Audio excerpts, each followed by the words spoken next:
పెను తుఫాను తలొంచి చూసే తొలి నిప్పు కణం అతడే. मतलब मुसलमान का मतलब कांग्रेस, कांग्रेस का मतलब मुसलमान.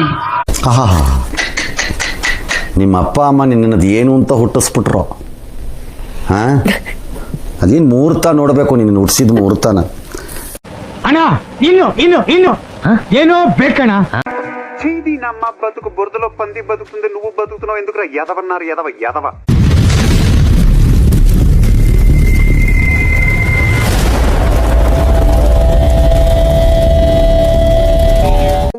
ಶ್ರೀಕೃಷ್ಣ ಹೇಳಿದಂಥ ಭಗವದ್ಗೀತೆಯನ್ನೇ ಇವರು ಸುಳ್ಳು ಅಂತ ಹೇಳ್ತಾ ಇದ್ದಾರೆ. ಶಿವ ಪರಮಾತ್ಮ ಹೇಳಿದ್ದೆ ಅದು ಭಗವದ್ಗೀತೆ ಅಂತ ಹೇಳ್ತಾರೆ. ಬಟ್ ನಿರಾಕಾರ ಶಿವ ಪರಮಾತ್ಮ ಹೇಗೆ ಹೇಳ್ತಾನೆ? ಹೌದಲ್ಲ ವೀಕ್ಷಕರೇ, ವಿಚಾರ ಮಾಡಿ. ಇವ್ರದ್ದು ಬ್ರಹ್ಮಕುಮಾರಿಯಿಂದ ಲಾಭ 10% ಇದ್ದರೆ ಲಾಸ್ 90% ಇದೆ, మోస 90% ಇದೆ ಅಂತ ಹೇಳ್ತಾರೆ మైథిలి అక్కనವರು. కేಳಿ ముందే మీరు వీలైతే బుక్ ఒకసారి ఇప్పుడు తీసుకోండి. ఆ ప్రథమ బుక్ పాదంలో ఒకసారి లేదు, చదవండి. అంతిమ పాదంలో ఉంది అంట. అందరూ బ్రహ్మకుమారి సెంటర్లకు వెళ్ళి గమనించండి, వీళ్ళు చెప్పేది ఏంటి, అసలు వీళ్ళు చేసేది ఏంటి. నేను యాక్చువల్ గచ్చిబౌలిలో ఉన్న మా శాంతి సరోవర్ ఉంది కదా, మానస సరోవరం. అవును, అక్కడికి వెళ్ళాను. మానస సరోవరమే కదా, గచ్చిబౌలిలో ఉంది శాంతి సరోవరం. శాంతి సరోవరం. ఓకే, శాంతి సరోవరం దగ్గరికి వెళ్ళాను. అవును, అసలు లోపలికి ఎంట్రీ కూడా లేదండి. అదే కదా మరి. ఇప్పుడు ఇవ్వట్లేదు. అదే అక్కడ వీళ్ళు ఇదిగో ఇక్కడ చూడండి ఏం చెప్పారు వీళ్ళు. సర్వశాస్త్ర శిరోమణి శ్రీమద్ భగవద్గీత జ్ఞానదాత ఎవరు? శ్రీమద్ భగవద్గీత చెప్పింది ఎవరు? మహాభారతం జరిగింది, కురుక్షేత్రం జరిగింది, అంతా మనకు తెలిసింది శ్రీకృష్ణుడు కదా. వీళ్ళేంటి ఇప్పుడు కొత్తగా మన అంటే విష్ణు భక్తులు శైవ భక్తులకి మళ్ళీ గొడవలు పుట్టించాలి కదా. అదెట్లా? భగవద్గీత చెప్పింది కృష్ణుడు కాదు శివుడు అని చెప్తున్నారు వీళ్ళు. ఇప్పుడు ఇస్కాన్ వాళ్ళు లేదంటే మన ఎవరైతే శ్రీకృష్ణుడికి సంబంధించిన భగవద్గీతను ఫాలో అయ్యే పరమ భక్తులు ఎవరైతే ఉన్నారో వాళ్ళందరూ ఈ బ్రహ్మకుమారులకు సమాధానం చెప్పాలి. అసలు వీళ్ళు బ్రహ్మ అనే పేరే వాడుకోవద్దండి. నిజానికి వీళ్ళు డిబేట్కి రాకపోతే మనమే వీళ్ళ సెంటర్కి వెళ్దాం, వాళ్ళు అలో చేస్తే. లేదు, ఇప్పుడు కొంతమంది ఎవరైతే బ్రహ్మకుమారిసో కావాలని వస్తున్నారు, వాళ్ళ మీద పడ్డటువంటి ఆరోపణలు అపవాదులు తుడిపేయడానికి ప్రయత్నం చేస్తున్నారు. అంటే ఇంకొక మీరు ఒక విషయం చెప్పండి. సరే, ఈ సనాతన ధర్మం గాని లేదంటే ఈ కులాలు ఇక్కడ ఇంతమంది ఫోటోలు దిగారు కదా, ఎవరైనా బొట్టు పెట్టుకున్నారా? పెట్టుకోలేదు ఎవరైనా. ఓకే సరే, ఇది నేను అదే అంటున్నా. ఈ కాసేపు ఈ కులాలు మతాలు ఇవన్నీ పక్కన పెడితే అక్కడ జరుగుతున్నటువంటి అన్యాయం, ఆడపిల్లలకి ఎట్లా హెరాస్ చేస్తున్నారు అక్కడ ఏం జరుగుతుందంటే, అక్కడికి వెళ్తున్న వాళ్ళం నేను ఎట్లా అంటే ఒక సన్యాస మార్గం, ఇది శాంతి మార్గము, శివుడి పేరు కృష్ణుడి పేరు చెప్తున్నారు, మన దేవుళ్ళ పేర్లే చెప్తున్నారు, భగవద్గీత గురించి చెప్తున్నారు. అంటే మన సనాతన ధర్మంలో లేడీస్ కూడా ఒక సన్యాసిగా అవ్వడానికి, అందులో జెంట్స్ కూడా ఉన్నారు, బట్ లేడీస్ కూడా ఒక సన్యాస మార్గం గడపడానికి ఇది ఒక మార్గం అని అనుకొని వెళ్ళా. బట్ అందులోకి వెళ్ళాక వెళ్తూ ఉన్న కొద్దీ చాలా చెడు ఉంది. మంచి ఏది ఉంది అంటే శాకాహారం తినడం, ఉల్లిపాయ తినకపోవడం, అంటే మనం మల విసర్జనకు వెళ్ళినప్పుడు స్నానం చేయడం, అయ్యప్ప మాలలో మన మిగిలిన హనుమాన్ మాలలో ఏదైనా అమ్మవారి దీక్షలో ఉన్నప్పుడు ఎట్లయితే మనం శుద్ధిగా ఉంటామో అవొక్కటి పాజిటివ్ ఉన్నాయి. మిగిలిందంతా ఏంటంటే వీళ్ళ మురళిలో ఉంటది. వీళ్ళ మురళిలో ఏమని ఉంటది తెలుసా? మాంగనేసే మరణా బల, అంటే అడగడం కంటే చావడం మేలు. ఏం అడగడం కంటే డొనేషన్లు, డబ్బులు, దాతలని దానం చేయండి అని అడగడం కంటే చావడం మేలు, మీరు ఎవరిని అడగొద్దని చెప్తారు. మరి చంద్రబాబు నాయుడు గారి దగ్గర మన తెలుగు ప్లేస్ లోనే తెలంగాణలో అమరావతిలో 10 ఎకరాలు, ఇక్కడ గచ్చిబౌలి 30 ఎకరాలు ఎందుకు అడిగి దానం తీసుకున్నారు? అలా మురళిని వీళ్ళు వ్యతిరేకించినట్టే కదా. ఇప్పుడు గచ్చిబౌలి 30 ఎకరాలు ఇచ్చారు. 30 ఎకరాలు చంద్రబాబు నాయుడు గారు ఉన్నప్పుడు వీళ్ళు అడిగి మేము ఇట్లా బ్రహ్మకుమారి మెడిటేషన్ అని చెప్పి ఇది చేస్తే ఆయన ధ్యానం గురించి వీళ్ళు మంచి సంస్థ అనుకొని వారికి అన్ని లోటుపాట్లు, అందరు తెల్లబట్టలో ఉన్నారు. అయినా కానీ 30 ఎకరాలు అలా ఇచ్చేస్తారండి? అదే కదా ఇక్కడ అదే నేను అడుగుతున్నాను, గవర్నమెంట్లను కూడా అడుగుతున్నా, వీళ్ళకి ఎందుకు భూములు దానాలు చేస్తున్నారు? అమరావతిలో 10 ఎకరాలు ఇచ్చేసాను. ఎందుకు అంటే నేను చంద్రబాబు నాయుడు గారిని తప్పు పట్టట్లేదు, నాకు తెలియదా ఎందుకంటే ఇప్పుడు నేను వీళ్ళని అంటున్నా, బ్రహ్మకుమారులను అడుగుతున్నాను. 10 ఏళ్ళు అంటే ఇప్పుడు 2036, ఇంకో 10 ఏళ్ళు ఉంది తిప్పి కొడితే. వినాశనం 10 ఏళ్ళలో అయిపోయింది కదా, మీకు ఈ భూములతో వీటన్నిటితో పనేముంది? ಕೇಳಿದ್ರಲ್ಲ ವೀಕ್ಷಕರೇ, ಬ್ರಹ್ಮಕುಮಾರಿಯರು ಮುರುಳಿಯಲ್ಲಿದೆ ಅಂತೆ, ಮಾಂಗ್ನೇಸೆ ಮರಣ ಬಲ ಹೇ ಅಂತ ಹೇಳಿರಂತೆ. ಅಂದರೆ ಡೊನೇಷನ್ಗಳಾಯಿತು, ಹಣ ಆಯಿತು, ಯಾರನ್ನ ಕೇಳೋದಕ್ಕಿಂತ ಸಾಯೋದು ಮೇಲೆ ಅಂತ ಹೇಳಿದ್ರಂತೆ, ಯಾರನ್ನ ಕೇಳಬಾರ್ದು ಅಂತ ಹೇಳಿದ್ರಂತೆ.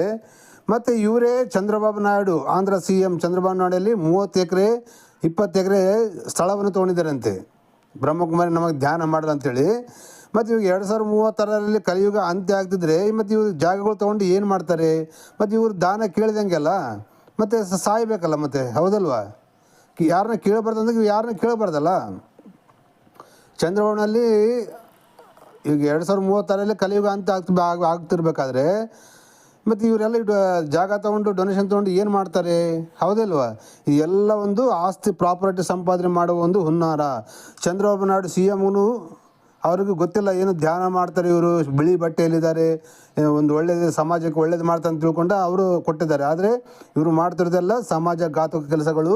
ಜನರನ್ನು ಮೋಸ ಮಾಡಿ ಅವರಿಂದ ಹಣ ಸಂಪಾದನೆ ಮಾಡಿ ದೊಡ್ಡ ದೊಡ್ಡ ಆಶ್ರಮಗಳನ್ನು ಕಟ್ಟಿಕೊಂಡು దొడ్డ దొడ్డ బ్యాంక్ బ్యాలెన్స్లను ఇట్టుಕೊಳ್ಳుವುదే ಇವರ గురియాಗಿದೆ. అంగనేస్నే మరణ బల్ల అని మీ మురళిలోనే ఉంది కదా, వీళ్ళ మురళిలోనే ఉంది. చాలా సింపుల్ గా సాదా సీదాగా ఉండాలని ఉంది.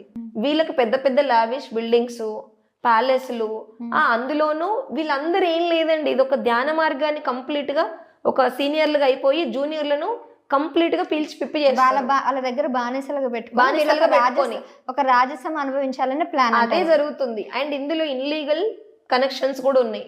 బయట వాళ్ళకి ఏం చెప్తారు, భార్యాభర్తల్ని మీరు శారీరక సంబంధాలు పెట్టుకోవద్దు అని చెప్తారు. వీళ్ళకు స్వయంగా వీళ్ళకు అంటే అందరు నన్నట్లా ఇందులో కొంతవరకు చాలా మంది ఏంటంటే కేవలం భగవంతుడి ధ్యానం అనుకొని ఫాలో చేసుకుంటున్న అమాయకులు ఉన్నారు.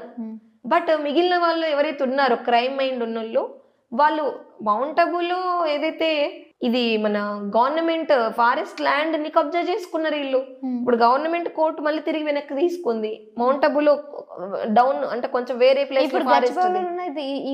ఈ శాంతి సరోవరం అనేది వాళ్ళ సొంత ప్లేస్ కాదు, గవర్నమెంట్ ప్లేస్. గవర్నమెంట్ ఇచ్చింది. అది ఎప్పుడు మన చంద్రబాబు నాయుడు గారు ఉన్నప్పుడు వాళ్ళందరికీ అక్కడ చార్టర్డ్ ఫ్లైట్స్ ఉన్నాయండి. ఈవెన్ పలక్నామా ప్యాలెస్ లో ఉన్నంత లగ్జరీ అక్కడ ఉంది. అదే కదా, వాళ్ళు ఎవరైతే హై పొజిషన్ ఉన్నారో వాళ్ళందరికీ కూడా బంగారు పల్లెల్లో భోజనాలు చేస్తారని విన్నాను. అవును, అది వెండి పల్లెల్లో భోజనాలు చేయడము. ఇప్పుడు బీకే శివాని గారు ఇక్కడికి ఒకవేళ వస్తే ఆవిడకి కనీసం 10 నుండి 20 లక్షల రెమ్యునరేషన్ ఇస్తేనే ఆవిడ వచ్చి చెప్తారు ఇక్కడ క్లాసు. ಸೊ ಕೇಳಿದ್ರಲ್ಲಿ ವೀಕ್ಷಕರೇ, BK ಶಿವಾನಿ ಇದ್ದಾರಲ್ಲ, BK ಶಿವಾನಿ ಅವರು ಆಂಧ್ರದ ತೆಲಂಗಾಣದಲ್ಲಿ ಬಂದು ಕ್ಲಾಸ್ ಕೊಡಬೇಕಾದ್ರೆ 10 ಲಕ್ಷ 20 ಲಕ್ಷ ರೆಮ್ಯುನೇಷನ್ ಆಕೆ ಸಂಭಾವನೆ ಕೊಟ್ಟರೆ ಬಂದು ಹೇಳ್ತಾಳಂತೆ. ನೋಡಿ, ಇದು ಧ್ಯಾನ ದೇವ್ರ ಬಗ್ಗೆ ಸೇವೆ ಮಾಡೋದ ಒಂದು ವ್ಯಾಪಾರನ? ವಿಚಾರ ಮಾಡಿ ನೀವೇ. అసలు వినాశనం జరగబోతుంది అంటున్నారు, ఏమీ అవసరం లేదంటున్నారు. వీళ్ళకి ఇవన్నీ అవసరం. ಕೇಳಿದ್ರಲ್ಲ ವೀಕ್ಷಕರೇ ಇವತ್ತಿನ ವಿಡಿಯೋ. ಸೊ ಇವರು ವಿನಾಶ ಆಗ್ತದೆ, 2036ರಲ್ಲಿ ವಿನಾಶ ಆಗ್ತದಂತೆ. ಸೊ ಹಿಂದೂಗಳಿಗೆ ನಾನು ಹೇಳೋದೊಂದೇ, ಇವಾಗ 2036 ಸತ್ತವರು ಇವರು ಹೇಗೋ ಹೋಗ್ತಾರೆ. ಸೊ ಇದ್ದವರಾದರೂ ಹಿಂದೂಗಳು ಗಮನವಿಟ್ಟು ಕೇಳಿ, 2036ರಲ್ಲಿ ಕಲಿಯುಗ ಅಂತ್ಯ ಆಗುತ್ತಂತೆ, ನಮ್ಮ ಸತ್ಯಯುಗ ಬರುತ್ತೆ ಅಂತೇಳಿ ಜನರನ್ನು ಭಯಪಡಿಸಿ ಅವರಲ್ಲಿ ಇರತಕ್ಕಂಥ ಆಸ್ತಿಗಳು ಹಣಗಳನ್ನು ಈ ಬ್ರಹ್ಮಕುಮಾರಿಯರು ಕನೆಕ್ಟ್ ಮಾಡಿಕೊಂಡು ದೊಡ್ಡ ದೊಡ್ಡ ಆಸ್ತಿಗಳನ್ನು ಮಾಡಿಕೊಳ್ತಾ ಇದ್ದಾರೆ. ಇದು ನಮ್ಮ ಫ್ರೆಂಡ್ ಆದಂಥ ಒಬ್ಬತ್ತ ಹೇಳಿದ್ದಾನೆ, 2036ರಲ್ಲಿ ಕಲಿಯುಗ ಅಂತ್ಯ ಆಗುತ್ತೆ ಅಂತೇಳಿ. ಬ್ರಹ್ಮಕುಮಾರಿಗೆ ಹೋಗಿ ಜ್ಞಾನ ಪಡೆಯುವವರು ಹೇಳ್ತಾ ಇದ್ದಾರೆ 2036ರಲ್ಲಿ ಕಲಿಯುಗ ಅಂತ್ಯ ಆಗುತ್ತೆ ಅಂತ ಹೇಳಿ. ಸೊ ಈ ಕಲಿಯುಗ ಅಂತ್ಯ ಆಗಿ ಸತ್ಯಯುಗ ಬರುತ್ತೆ ಅಂತ ಹೇಳ್ತಾರೆ. ಮತ್ತು ಇವರಿಗೆಲ್ಲ ಸತ್ಯಯುಗ ಕಲಿಯುಗ ಅಂತ್ಯ ಆಗ್ತಿದ್ರೆ ಇವರಿಗೆಲ್ಲ ಈ ಪ್ರಾಪರ್ಟಿಗಳು ಯಾಕೆ ಬೇಕು, ಆಸ್ತಿಗಳು ಯಾಕೆ ಬೇಕು? ಹೌದಲ್ಲ ವೀಕ್ಷಕರೇ? ಸೊ ಇದೆಲ್ಲ ಜನಗಳಿಗೆ ಭಯ ತೋರಿಸಿ ಹಣ ಗಳಿಸುವ ಒಂದು ಸಂಸ್ಥೆ. ಇಲ್ಲಾಂದರೆ ಇವರಿಗೆ ಇಷ್ಟೊಂದು ದೊಡ್ಡ ದೊಡ್ಡ ಆಶ್ರಮಗಳು ಎಲ್ಲಿಂದ ಬರ್ತವೆ? ಇಷ್ಟೊಂದು ಪ್ರಾಪರ್ಟಿ ಆಸ್ತಿಗಳು ಇವರಿಗೆ ಎಲ್ಲಿಂದ ಬರುತ್ತೆ? ಜನರನ್ನು ದೋಚೋದಲ್ಲ. ಮತ್ತು ಇವರು ಮುರುಳಿಯಲ್ಲಿ ಇದೆ ಅಂತೆ, ಮಾಂಗ್ನೇಸೆ ಮರಣ ಬಲಾಹೆ ಅಂತೇಳಿ. ಅಂದರೆ ಕೇಳೋದಕ್ಕಿಂತ ಯಾರನ್ನು ಕೇಳೋದಕ್ಕಿಂತ ಸಾಯೋದೇ ಮೇಲು ಅಂತ ಹೇಳಿ ಇವರು ಮುರುಳಿಯಲ್ಲಿದ್ದರೆ, ಮತ್ತು ಇವರೇ ಕೇಳಿದ್ರೆ ಹಣವನ್ನು ಪಡ್ತಾರೆ, ಮತ್ತು ಎಲ್ಲ ಹಣವನ್ನು ತೊಗೊತಾರೆ, ದೊಡ್ಡ ದೊಡ್ಡ ಆಸೆಗಳನ್ನು ಮಾಡಿಕೊಳ್ತಾರೆ.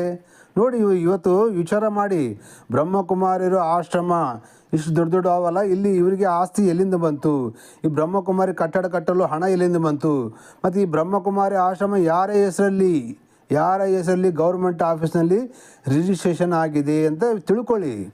ಮತ್ತು ಇವರು ಬ್ಯಾಂಕ್ ಬ್ಯಾಲೆನ್ಸ್ಗಳನ್ನು ಚೆಕ್ ಮಾಡಿರಿ. ಈ ಬ್ಯಾಂಕ್ ಬ್ಯಾಲೆನ್ಸ್ಗಳು ಎಷ್ಟೆಷ್ಟಿವೆ ಅಂತಲೂ ಚೆಕ್ ಮಾಡಿರಿ ನೀವು. ಇದು ಒಂದು ವ್ಯಾಪಾರ ಅಂತ ತಿಳಿದುಕೊಳ್ಳಿ. ಅದು ಹಿಂದೂಗಳೇ ಮೋಸ ಹೋಗ್ತಾರೆ. ಮತ್ತು ಇವರು ಮುಸ್ಲಿಮ್, ಇವರು ದುಕಾನಗಳು, ಇವರು ಅಂಗಡಿಗಳು, ಇವರು ಜೋಪಡಿಗಳು, ಇವರು ಬ್ಯಾನರ್ಗಳು, ಇವರು ಪ್ರಚಾರ ಹಿಂದೂ ದೇವಾಲಯಗಳಲ್ಲೇ ಬಂದು ಮಾಡ್ತಾರೆ ಹೊರತು ಇವರು ಅಲ್ಲನ ಬಗ್ಗೆ, ಜೀಸಸ್ ಕ್ರೈಸ್ಟ್ ಬಗ್ಗೆ ಹೇಳ್ತಾರೆ.